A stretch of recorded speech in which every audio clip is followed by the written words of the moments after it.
नमस्कार मित्रांनो, मी प्राध्यापक विनायक ठाकूर, कृषी तंत्र निकेतन देवघर या युट्यूब चॅनलमध्ये तुमचं सगळ्यांचं मनापासून स्वागत. मित्रांनो, आपण कृषी तंत्र निकेतनच्या माध्यमातून वेळोवेळी बरेच इन्फॉर्मेटिव्ह व्हिडिओ घेत असतो आणि आज आपण इन्फॉर्मेटिव्ह व्हिडिओमध्ये एक वेगळा विषय घेतोय, तो मत्स्यपालन. आता घरगुती पद्धतीने मत्स्यपालन करू शकतो का, आपल्या डॅम मध्ये कमर्शियल पद्धतीने मत्स्यपालन करू शकतो का, की आपण आपल्या असलेल्या जागेमध्ये, कारण आज प्रत्येक माणसाकडे छोटं मोठं शेत आहे आणि ह्या शेताच्या माध्यमातून विहीर आहे, आपल्याकडे तलाव आहे, थोडंसं पॉन्ड आहे. तर अशामध्ये आपण शोभिवंत मत्स्यपालन असू दे, खाण्यायोग्य मत्स्यपालन असू दे, किंवा आणखी बऱ्याचशा गोष्टी कमर्शियल बेसने वापरण्यात येणारे मत्स्यपालन असू दे, किंवा आयुर्वेदिक काही मत्स्य असू दे, या सगळ्यांचा आपण वापर करून आपण मत्स्यपालन शेती करू शकतो काय, मग ट्रायल बेसवर करू शकतो का छोट्या स्वरूपात. कारण आजच्या घडीला एखाद्या प्रकल्पाला मोठी खर्च करणं आणि नंतर फेल गेल्यानंतर ओहो करून डोक्याला हात लावणं हे चुकीचं आहे. आपण आपल्या व्हिडिओच्या माध्यमातून आपण 100 किंवा 200 रुपयापासून, एक भले 500 रुपयापासून छोटी सुरुवात करून नंतर त्याचा प्रकल्प मोठा प्रकल्प होईल अशा स्वरूपात आपण व्यवस्थापन करत असतो. आपल्याकडे चंद्रशेखर खैरमोडे साहेब आलेले आहेत आणि त्यांचं एक वैशिष्ट्य असं आहे की ते उत्तम पैकी गेली 10 वर्ष या मत्स्यपालनामध्ये त्यांचा प्रगल्भ अनुभव आहे आणि या अनुभवाच्या माध्यमातून शेतकऱ्यांची भेटी झालेली आहेत, शेतकऱ्यांच्या शेतावर त्यांनी उत्तम काम केलेले आहेत आणि सगळ्यात महत्वाची गोष्ट बीज निर्मितीपासून तर तुमच्या येणाऱ्या अडचणीपर्यंत सगळ्या गोष्टींवर त्यांचा एक अनुभव आहे. गेली 10 वर्ष यांनी या क्षेत्रात काम करत असल्यामुळे ही छोटे छोटे प्रकल्प किंवा मोठे कमर्शियल प्रकल्पही त्यांनी उत्तमपैकी केलेले आहेत. आणि सगळ्यात महत्वाचं, सिंधुदुर्ग लोकशिक्षणच्या माध्यमातून मत्स्य व्यवसाय या विषयाचे एक मास्टर ट्रेनर आहेत आणि त्यांना असा अनुभव आहे, तो अनुभव आपण शेअर करूया, त्यांच्याकडून काही प्रश्नांची उत्तरं घेऊया. कारण मागील आपण तिलापियाच्या व्हिडिओमध्ये जर काही प्रश्न शेतकऱ्यांचे होते त्याची उत्तरं देता आली नाहीत आणि ती उत्तरं आजच्या व्हिडिओच्या माध्यमातून शेतकऱ्यांना मिळावी या उद्देशाने आपण हा व्हिडिओ बनवतो. आणि जर हा व्हिडिओ तुम्हाला चांगला वाटला तर तुम्ही नक्की लाईक करा, कमेंट करा, शेअर करा, सबस्क्राईब करा आणि आपल्या गरजू शेतकरी मित्रांना पाठवा की ज्यांना या मत्स्यपालनाची गरज आहे. तर मित्रांनो, आज आपल्याकडे चंद्रशेखर साहेब आलेले आहेत आणि मत्स्य व्यवसायामध्ये उत्तम कार्य केले आहे. सर नमस्कार. नमस्कार. आज आपण आपल्या दर्शकांना मत्स्यपालनासंदर्भात संपूर्ण माहिती देणार आहे. सर्वप्रथम आधी तुमची ओळख करून द्या. नमस्कार, माझं नाव चंद्रशेखर खैरमोडे. गेली 10 वर्ष मी मत्स्य व्यवसाय या कार्यक्षेत्रामध्ये काम करत आहे. तर बरेच सारे अनुभव आले, वेगवेगळ्या प्रकारचे अनुभव मला मिळाले. काम करत करत खूप काही शेतकऱ्यांशी जोडता आलं, कशा प्रकारे मत्स्य व्यवसाय केलं जातं हे सगळं आपण शिकलो. तत्पूर्वी माझं बॅचलर इन फिशरीज सायन्स हे ग्रॅज्युएशन कम्प्लीट आहे आणि मी त्या ग्रॅज्युएशन नंतर सगळीकडे मत्स्य व्यवसायासाठी मार्गदर्शन करतो. साधारणपणे मी एक 8 वर्ष वेगवेगळ्या NGOज असतील, कंपनीज असतील यांच्यासोबत काम करून शेतकऱ्यांशी मार्गदर्शनाचं काम केलं बरंच सारं. तर त्यामध्ये काय होतं की तिलापिया फार्मिंग आलं, कोळंबी शेती आली, शोभिवंत मत्स्यपालन आलं, काही कालवे पालन वगैरे, या सगळ्या प्रकारे आपण शेतकऱ्यांना गायडन्स केलेला आहे. तर बऱ्याच ठिकाणी काही चढ आहेत, काही उतार आहेत, त्या प्रकारे अनुभव आहेत. पण बऱ्याच ठिकाणी शेतकऱ्याचं जर प्रॉपर लक्ष असेल तर सगळे शेतकरी यामध्ये सक्सेसफुल होतात आणि लहान लहान शेतकरी सुद्धा याची सुरुवात करू शकतात. एक जोडधंदा म्हणून आपण हा व्यवसाय चांगल्या प्रकारे करू शकतो आणि त्याच्यामधून आपल्या खर्चासाठी व्यवस्थित आपण पैसेही कमवू शकतो. तर कसं आहे की मत्स्य व्यवसाय हा तितकाच डिफिकल्ट विषय आहे. म्हणजे आपण म्हणतो की एकदम सोपा विषय असेल, पण तसं नाही. पण तुम्हाला त्याची काही काही बारीक सारीक कामंही करावीच लागतात. तर मत्स्य व्यवसायामध्ये महत्वाचं काय असेल तर मत्स्य बीज आहे. कारण तुम्ही बीज व्यवस्थित दिलं तरच तुमचं पीक हे चांगलं येणार. तर मला सांगा तुम्ही की आपले शेतकरी छोटे आहेत किंवा काही विहिरीवाले आहेत, पॉन्डवाले आहेत, सगळ्यात पहिली गोष्ट मत्स्य शेती म्हणजे काय ते सांगा आणि तदनंतर छोट्या स्वरूपात आमचा शेतकरी शेती करू शकतो का, आणि सगळ्यात महत्वाचा प्रश्न आहे की साधारण किती रुपयापासून तो सुरुवात करू शकतो. ओके. मत्स्य व्यवसाय म्हणजे काय की पाण्यातील जीव पाळणे आणि त्याचं उत्पादन घेणे, म्हणजेच सोप्या भाषेत मत्स्य व्यवसाय. जसं आपण शेती करतो त्या प्रकारेच यामध्ये बीज असतं. ते आपण पाण्याच्या एखाद्या साठ्यात, एखादी टाकी असेल, तलाव असेल, यामध्ये वाढवतो, मोठं करतो, त्याला खायला देतो आणि मार्केटमध्ये विक्री करतो. एक साधी सिंपल कन्सेप्ट आहे. बरोबर. मत्स्य व्यवसाय हा लहान जागेत सुद्धा केला जाऊ शकतो.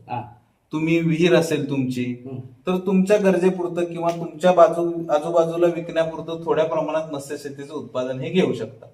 कमर्शियल म्हणाल तर कमर्शियल मत्स्य व्यवसाय हा एक प्रॉफिटेबल बिझनेसच आहे की ज्यात तुम्ही मत्स्य मोठ्या प्रमाणात घेता मत्स्यबीज स्टॉक करता, त्याला खाद्य देता आणि त्याची हार्वेस्ट करून विक्री करता. आपल्या घरी समजा छोटीशी एक टाकी असेल काय असेल तर त्यामध्ये सुद्धा आपण एकदम 100 पीस 50 पीस या प्रकारे सुद्धा मत्स्य पालन करू शकतो. की तुमच्या आवडीसाठी असेल किंवा तुमच्या गरजेपुरतं होऊ शकतं. तुमची विहीर असेल तर साधारणपणे त्याच्यात 1000-1500 पिल्ला आपण सोडू शकतो, जी काय थोड्याफार दिवसात वाढतील आणि त्यानुसार आपल्याला त्यातनं उत्पादन घेता येईल किंवा तुमच्या गरजेपुरतं तरी तुम्हाला मत्स्य मिळतील. बरोबर आहे. मासे खाण्यासाठी तरी मिळतील. हीच गोष्ट.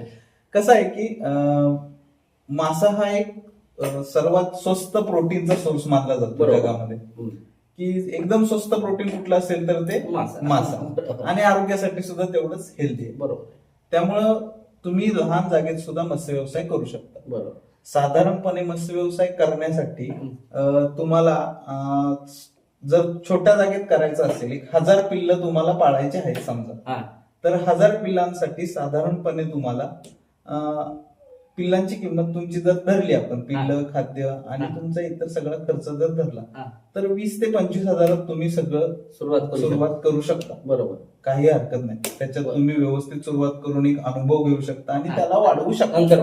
बरोबर. सर मला सांगा तुम्ही की समजा आपल्या शेतकऱ्यांनी मत्स्यपालन छोटं करायचं ठरवलं, कारण सुरुवातीला आपले छोटे शेतकरी आहेत, बरोबर, करायचं ठरवलं तर आपण कुठलं बीज घेऊ शकतो सुरुवातीला? कारण सगळ्यात महत्वाची गोष्ट त्याला मागणी कशी आहे. आता उदाहरण बघाल तर मार्केटमध्ये चालणारे जे मासे आहेत जे रिस्की आहेत, म्हणजे ज्यांना रोग लवकर लागतात किंवा, तर ते सोडून ज्याला रिस्क कमी आहे, ज्याला ऑक्सिजनची गरज नाही किंवा जेणेकरून सहज खाता येतो, माणसात सहज पाळता येतो किंवा त्याच्यात मॉर्टिलिटी कमी होते, असे कुठले मासे शेतकरी पाळू शकतात? असं जर असेल ना, साधारणपणे यासाठी आपल्याला एक तिलाप्या जातीचा मासा तुम्ही ऐकला असेल. बरोबर. तो जे बिगिनर्स आहेत, नवीन जे नवीन शेती करणार आहेत त्यांच्यासाठी खूप उपयुक्त. कारण तो करताना तुम्हाला अनुभव चांगला मिळतो. म्हणजे तुम्ही मत्स्य शेतीसाठी लागणारी जी कामं आहेत ती त्याच्याबरोबर व्यवस्थित शिकू शकता आणि त्याला रोग ही पटकन होत नाही. त्याला ऑक्सिजनची गरज लागते, पण ती थोड्या प्रमाणात लागते. एकदम जास्त ऑक्सिजनच द्यावाच लागतो असं नाही. तुम्ही ते एकदम थोड्याशा क्वालिटी कमी असलेल्या पाण्यात सुद्धा तो मासा सर्वाइव्ह करू शकतो. त्यामुळे जे बिगिनर्स आहेत त्यांना तो मासा चांगला आहे. त्याचसोबत मरळ मासा सुद्धा तुम्ही व्यवस्थित करू शकता, कारण मरळला शक्यतो ऑक्सिजनची गरज लागत नाही. फक्त एवढेच की तो मांसाहारी आहे, त्यामुळे त्याची खाद्याची व्यवस्था तुम्हाला सेपरेट करावी लागते. तो मांसाहारी त्याला मांस घालावं लागतं का? नाही, आपण काय करतो त्यासाठी, तिलापिया जो मासा आहे ना तो त्याच्यात सोडतो आपण पहिला, मग त्याची जी पिल्लं होतात त्याच्यावर तो मासा जगतो. त्यामुळे एक आपण सायकल क्रिएट करतो. त्यामुळे ते करू शकता. आता मला तुम्ही सांगा, मग हा मरळ मासा साधारण एका वर्षात समजा उत्तम खाद्य असेल तर किती वजनाचा होऊ शकतो? जर उत्तम खाद्य असेल तर एका वर्षात मरळ मासा हा 1 किलो ते 1200 ग्रॅम पर्यंत होऊ शकतो. आणि आज मार्केटमध्ये त्याची किंमत काय? मरळची किंमत साधारणपणे आता मार्केटमध्ये 480 रुपयाच्या आसपास. म्हणजे एखाद्या शेतकऱ्याने स्वतःची विहीर असेल किंवा पाणी विहीर असेल तर त्या ठिकाणी 1000 पिल्लांनी जरी सुरुवात केली किंवा 500 पिल्लांनी सुरुवात केली तर निदान स्वतःसाठी वापरून नाही लोकांनाही विकू शकतो. विकू शकतो. अरे वा. अशा शेतकऱ्यांची इन्क्वायरी आल्या तर आपण त्यांना बीज पुरवू शकतो का? नक्कीच. शेतकऱ्यांना बीज हे आपण 100% पुरवू शकतो. आपल्या जे एनजीओ आहे त्यामार्फतच आपण त्यांना बीज व्यवस्थित पुरवतो. आणि कुठली रिक्वायरमेंट आहे ती तुम्हाला आधी कळवावी लागेल. त्यानंतर आपल्याला एक 15 ते 20 दिवस थांबावं लागेल, कारण आपण त्यानुसार काय करणार की बीजाची ऑर्डर पुढे देणार हॅचरीला, आणि त्यानंतर आपल्याला बीज मिळणार.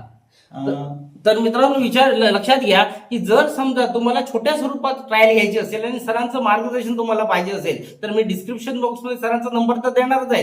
त्या संदर्भात तुम्हाला अधिक माहिती पाहिजे असेल तर त्यासाठी आम्ही एक ऑनलाईन ट्रेनिंग पण लावणार आहोत. त्याला पण तुम्ही सहकार्य करा, कारण काय आपण सगळ्यात शेवटी एक त्याचा बॅनर तुम्हाला देतो आणि प्रत्येक शेतकऱ्यांपर्यंत तो पोहोचेल असं आपण व्यवस्था करू. महत्वाची गोष्ट अशी आहे की जर तुम्हाला बीज पाहिजे असतील तर बीजांची आकडेवारीची म्हणजे किंवा शेतकरी जर जास्त झाले तर सर मागून तुम्हाला ट्रायल बेसवर बीज देण्याची आपण संस्थेमार्फत व्यवस्था करू आणि ती तुमच्या घरपोच पोहोचण्यापर्यंत ही व्यवस्था करू. ठीक आहे. तर सर मला आता तुम्ही सांगा की जर समजा उद्या त्याला काही अडचणी आल्या कन्सल्टन्सी देऊ शकतो का? नक्की देऊ शकतो. आपण काय करू, अशाच प्रकारे त्याच्यासोबत संदर्भात सुद्धा ट्रेनिंग आपण लावत जाऊ, बरोबर. थोडे थोडे. मग या संदर्भात प्रॅक्टिकल ट्रेनिंग होऊ शकतं. होऊ शकतो. मित्रांनो विचार करा, जर समजा तुम्हाला शेतकऱ्यांना जर समजा या संदर्भात इंटरेस्ट असेल तर मी एक नंबर देईन तुम्हाला डिस्क्रिप्शन बॉक्समध्ये किंवा स्क्रीनवर नंबर देईन. त्या नंबरवर तुम्ही जर मेसेज केला आणि तुमची नाव जर नोंदणी, तर आपण एक ऑनलाईन आणि ऑफलाईन पण ट्रेनिंग घेऊ का, तर प्रॅक्टिकली तुम्हाला बघणंही गरजेचं आहे. आणि बघितल्यानंतर तुमच्या लक्षात येईल की आपण छोटं करू शकतो का. आपला असा मोठा उद्देश नाही की बाबा तुम्ही कमर्शियल मोठा करा, तुम्ही लाखभर करा, पण किमान एक 500,000 रुपये जर सुद्धा पिल्ल पाळून जर आपल्याला व्यवसायाचं ट्रायल घ्यायची असेल तर आपण ते शेतकऱ्यांना पोहोचवण्याचा सिंधुदुर्ग लोकशिक्षणच्या माध्यमातून आमचा मानस आहे आणि तो तुम्हाला जरूर फायद्याचा ठरेल. तर सर मला तुम्ही सांगा की आपण मत्स्यपालनासाठी एकूण किती जाती आहेत किंवा त्याचे प्रकार कुठले आहेत. मत्स्यपालन हा एकदम वास्ट मोठा विषय आहे. मत्स्यपालनाचे प्रकार जर आपण बोलायला गेलो तर त्यामध्ये खाऱ्या पाण्यातील मत्स्यपालन, गोड्या पाण्यातील मत्स्यपालन आणि निमखाऱ्या पाण्यातील मत्स्यपालन असे 3 प्रकार आहेत. निमखारं पाणी म्हणजे खाडी भागात जे पाणी आपल्या सिंधुदुर्गात असतं, खाडीचा जो पट्टा म्हणतो तो निमखाऱ्याचा, आणि जो समुद्राचा भाग आहे तो खाऱ्या पाण्याचा, आणि नदी, तलाव, डॅम जे आहेत ते गोड्या पाण्याचे. तर गोड्या पाण्यातलं मत्स्यपालन आणि खाऱ्या पाण्यातील मत्स्यपालन, निमखाऱ्या पाण्यातील मत्स्यपालन हे सगळे धरून आता साधारणपणे 3,000 प्रकारच्या जातींचं पालन केलं जातं. त्यामध्ये मासे आहेत, शिंपले आहेत, खेकडा आला, काही वनस्पती आहे, पान वनस्पती की ज्या खाण्यासाठी युज केल्या जातात, अशा वनस्पती, या सगळ्यांचं पालन हे कल्चर केलं जातं. त्यामुळे हा खूप मोठा विषय आहे. प्रामुख्याने आपल्या इथे सिंधुदुर्गात शैवाल पालन समुद्रात काही ठिकाणी केलं जातं. बरोबर. तो सुद्धा ऍक्वाकल्चरच्या अंडरच विषय येतो.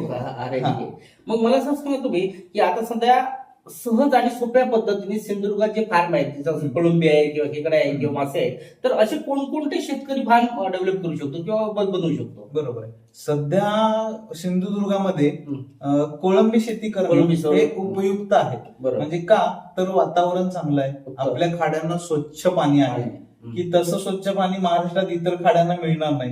कारण का आपल्याकडे MIDC एरिया कमी, त्यामुळे पाणी स्वच्छ, जागाही आहे आपल्याकडे खाडी शेजारी. तर ती जागा घेऊन आपण एखाद्या योजनेचा लाभ घेऊन असेल, काही असेल तर तलाव खोदून त्यामध्ये कोळंबी पालन हे करू शकतो. आणि कोळंबीला दरही चांगला मिळतो. साधारणपणे 400 रुपये किलोचा दर मिळतो आणि 4 महिन्याचं फक्त पीक आहे कोळंबीचं. त्यामुळे तुम्हाला कोळंबी पालन हा सिंधुदुर्गासाठी चांगला. तसंच आपण निमखाऱ्या पाण्यात खेकडे पालन करू शकतो. हो, नक्की खेकडे पालनही करू शकतो. खेकडे पालन करू शकतो म्हणजे खेकड्याचं खूप छान आहे. जर लोक व्यवस्थित करत असतील तर तो खेकडे करणं हे सोपं आहे, पण त्याच्यासाठी काय थोडं कष्ट जास्त. साधारण सिंधुदुर्गामध्ये गोड्या पाण्यातील जर मत्स्यपालन करायचं झालं, खाऱ्या पाण्यात ऑलरेडी तर समुद्र आहे त्याच्यामुळे कोण मत्स्यपालन तेवढं करत नाही. बरोबर आहे. खाऱ्या पाण्यातील समुद्र करण्यापेक्षा गोड्या पाण्यातील आपण महाराष्ट्रातल्या शेतकऱ्यांना जर करायचं असेल तर प्रमुख अशा कुठल्या जाती आहेत की ज्या गोड्या पाण्यात आपण सहज वाढवू शकतो. बरोबर आहे. गोड्या पाण्यात वाढवण्यासाठी, सहज वाढवण्यासाठी तिलाप्या आहेत, कार्प व्हरायटी आहेत, म्हणजे कटला, रोहू, सायप्रिनस, मृगल, ह्या ज्या जाती आहेत ना, हे आपण करू शकतो.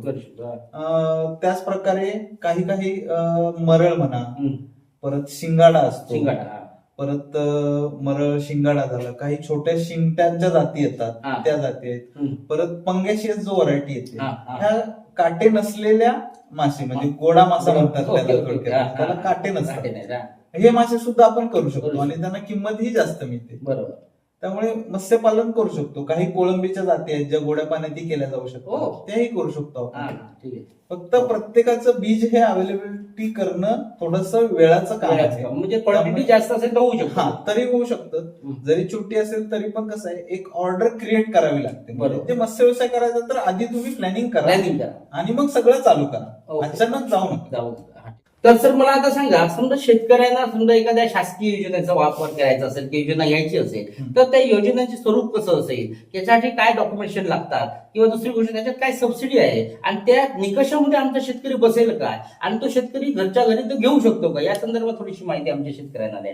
महाराष्ट्र शासनाने मुख्यमंत्री मत्स्य संपदा योजना म्हणून योजना राबवण्याचं ठरवलेलं आहे. त्या योजनेची एखादी ऍड आली होती मध्ये, तर त्यामध्ये साधारणपणे मत्स्यपालनासाठी वेगवेगळ्या प्रकारचे अनुदान आहेत, वेगवेगळे योजना आहेत. काही जी संस्था आहेत मत्स्य व्यवसायाच्या, त्यांच्यासाठीही त्यामध्ये योजना आहेत. तर शेतकऱ्यांसाठी काय योजना आहेत की तलाव खोदणे, म्हणजे तुम्हाला मत्स्य व्यवसायाचा तलाव करायचा तर तो खोदण्यासाठी सुद्धा तुम्हाला अनुदान आहे. परत मत्स्य बीज केंद्र चालू करणे यासाठी योजना आहे. जर तुम्ही मासळी सुकवणार असाल तुमचा माल तयार झाल्यानंतर त्यासाठी सुद्धा योजना आहे. तुम्हाला बर्फ कारखाना करायचा असेल तर त्यासाठी सुद्धा योजना आहे. तर साधारणपणे थोडस प्रत्येक योजनेनुसार अनुदानाचा प्रकार हा वेगवेगळा आहे. बरोबर. राखीव गट आणि जनरल असं आहे. साधारणपणे यावर्षी 35% 50% अनुदान आहे, मिळते. बरोबर. मिळते. की तुमचं समजा 1 लाख रुपयाचा प्रोजेक्ट असेल तर तुम्हाला 35 ते 50,000 रुपये शासनाकडनं मिळाले जातात. सबसिडी ते तुम्हाला बिनव्याजी आणि बिन परतफेड मिळतात. अरे वा. म्हणजे त्या सबसिडीच्या पैशांना तुम्हाला परतफेड नाही. आणि ती योजनेचे सबसिडीचे पैसे तुम्हाला टप्प्यानुसार मिळतील. म्हणजे तुमचा प्रकल्प किती पूर्ण झाला त्यानुसार तुम्हाला त्याचे पैसे हे मिळतील. योजना चांगल्या आहेत. साधारणपणे तलाव खोदण्यासाठी पण 35% अनुदान आहे. आणि जर मागास वर्ग असेल तर काही काही प्रकार योजनांना 75% सुद्धा अनुदान आहे. बरोबर. म्हणजे अपंग असेल, अनुसूचित जाती जमातीमध्ये काही असेल तर त्यासाठी 75% सुद्धा अनुदान आहे. तर आपल्या याच्यावर आहे की जसं आपला संपर्क येईल तसं आपण योजनांची डिटेल माहिती देत जाऊ. बरोबर. मित्रांनो, आपण मत्स्यपालन या संदर्भात बरीचशी माहिती बघितली, याच्यानंतरही आपल्याला बघायची आहे. पण सगळ्यात महत्वाची गोष्ट आहे की ज्या शेतकऱ्यांना याच्यामध्ये आवड आहे किंवा या शेतकऱ्यांना काही अनुभव असेल किंवा ज्या शेतकऱ्यांना आमच्याशी संपर्क साधायचा असेल आणि डिस्क्रिप्शन मध्ये लिंक असणार, त्या लिंकच्या माध्यमातून तुम्ही आमच्या ग्रुपला जॉईन व्हा. म्हणजे काय होईल, सरांच्या माध्यमातून तुमचे काही जर प्रश्न असतील तर तिथं सोडवले जातील. आपण जे प्रश्न विचाराल त्या सगळ्यांना आम्ही फोनवर उत्तर देणं थोडं कठीण आहे, कारण आमच्याकडे दिवसाला भरपूर फोन येत असतात. तरी पण ग्रुपच्या माध्यमातून आम्ही तुम्हाला उत्तर देऊ शकतो किंवा त्या संदर्भात काही कोणाचे व्हिडिओ असतील, काही क्लिपा असतील किंवा तुमचं फॉन्ड असेल तर त्याचेही मला फोटो पाठवा त्या ग्रुपच्या माध्यमातून, आणि त्याच्यानंतर आपण त्याच्यावर चांगलं कार्य करूया. आणि तुमच्या शेतकऱ्यांच्या जवळ जर असं पाण्याचा स्रोत जर कुठे असेल तर त्या संदर्भातही आम्हाला कळवा, म्हणजे जेणेकरून आपण तिथं काही अंशी बीज देण्याची व्यवस्था करू किंवा त्या ठिकाणी छोटा प्रकल्प सुरुवात करायला जरूर करू. तर मित्रांनो, 3 मे रोजी आम्ही मत्स्यपालनचं एक ऑनलाईन प्रशिक्षण घेणार आहोत आणि ज्यांना सहभाग घ्यायचा असेल त्यांनी या नंबरशी संपर्क साधा. म्हणजे मित्रांनो, तुम्हाला जर समजा या संदर्भात अधिक माहिती पाहिजे असेल तर आमच्या ग्रुपला तुम्ही ग्रुपला जॉईन व्हा. त्याचप्रमाणे त्या ग्रुपमध्ये तुमचे प्रश्न, त्यांची उत्तरं किंवा तुम्ही जर समजा कुठे पण आणि तुमचं इतर काही माहिती पाहिजे असेल तर त्या ग्रुपवर सर आपलं माहिती देतीलच. मुख्यमंत्री मत्स्य संपदा जी योजना आहे त्या संदर्भात जर अधिक माहिती तुम्हाला पाहिजे असेल तर तुम्ही ग्रुपला नक्की जॉईन व्हा. त्यामध्ये तुम्हाला सगळी पीडीएफ आम्ही देण्याची व्यवस्था करू, त्या संदर्भात डिटेल माहिती देण्याची व्यवस्था करू. मित्रांनो, हा व्हिडिओ हा तुम्हाला नक्की उपयोगाचा ठरेल किंवा शेतकऱ्यांना उपयोगाचा ठरेल. ज्या शेतकऱ्यांना असं काही कार्य करायचं असेल किंवा ज्या शेतकऱ्यांना मत्स्यामध्ये इंटरेस्ट असेल तर त्यांना हा व्हिडिओ नक्की पाठवा आणि या नंबरलाही संपर्क करा, जेणेकरून तुम्हाला 3 मे रोजी आपण जे ऑनलाईन ट्रेनिंग घेणार आहोत त्यालाही तुम्हाला सहभाग घेता येईल. आणि तुमच्या घरात बसून फक्त नेट आणि मोबाईल या 2 गोष्टीचा वापर करून तुम्ही संपूर्ण माहिती घेऊ शकताय सरांच्या माध्यमातून, आणि तुम्ही तिथं प्रश्न विचारू शकताय आणि तुमच्या मनातल्या सगळ्या प्रश्नांची उत्तरं आपण त्या 2 ते 2.5 तासाच्या ट्रेनिंग प्रोग्राम मध्ये देणार आहोत. हा तुम्हाला व्हिडिओ नक्की आवडेल. व्हिडिओ आवडल्यास लाईक करा, कमेंट करा, शेअर करा. धन्यवाद.